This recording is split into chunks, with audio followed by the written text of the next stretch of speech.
திறக்கும்போது என்ன நடக்கும்? அன்பானவர்களே, இன்று நாம் பார்க்க போகும் வார்த்தை புக் ஆஃப் ரெவலேஷனிலிருந்து 7 முத்திரைகள் திறக்கும்போது என்ன நடக்கும்? வெல்கம் டு இயற்கை காதலன் யூடியூப் சேனல்.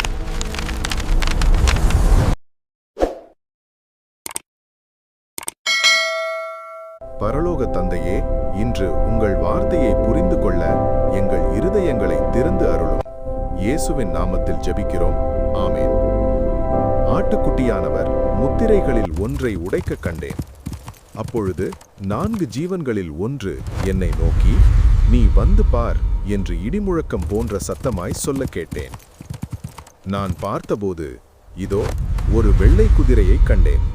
அதன் மேல் ஏறியிருந்தவன் வில்லை பிடித்திருந்தான். அவனுக்கு ஒரு கிரீடம் கொடுக்கப்பட்டது. அவன் ஜெயிக்கிறவனாகவும் ஜெயிப்பவனாகவும் புறப்பட்டான். அவர் 2ஆம் முத்திரையை உடைத்தபோது 2ஆம் ஜீவனானது, நீ வந்து பார் என்று சொல்ல கேட்டேன். அப்பொழுது சிவப்பான வேறொரு குதிரை புறப்பட்டது.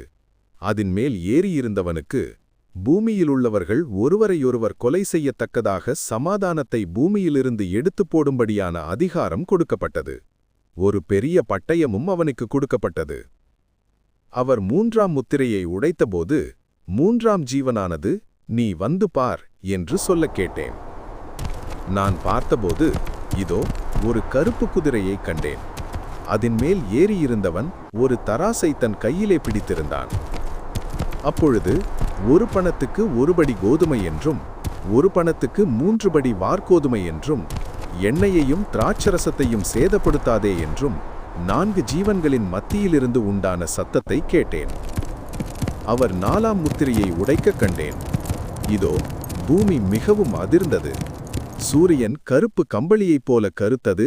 சந்திரன் இரத்தம் போலாயிற்று. நான் பார்த்தபோது இதோ மங்கின நிறமுள்ள ஒரு குதிரையை கண்டேன். அதன் மேல் ஏறியிருந்தவனுக்கு மரணம் என்று பெயர். பாதாளம் அவன் பின் சென்றது.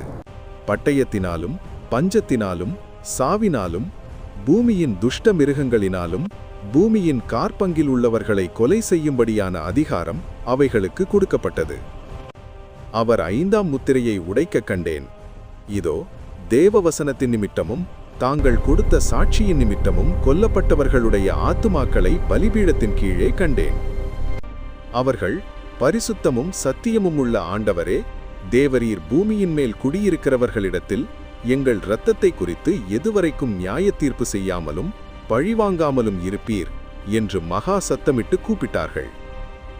அப்பொழுது அவர்கள் ஒவ்வொருவருக்கும் வெள்ளையங்கிகள் கொடுக்கப்பட்டது. அன்றியும் அவர்கள் தங்களைப் போல கொலை செய்யப்பட போகிறவர்களாகிய தங்கள் உடன்பணிவிடைக்காரரும் தங்கள் சகோதரருமானவர்களின் தொகை நிறைவாகுமளவும் இன்னும் கொஞ்ச காலம் இளைப்பாற வேண்டும் என்று அவர்களுக்கு சொல்லப்பட்டது.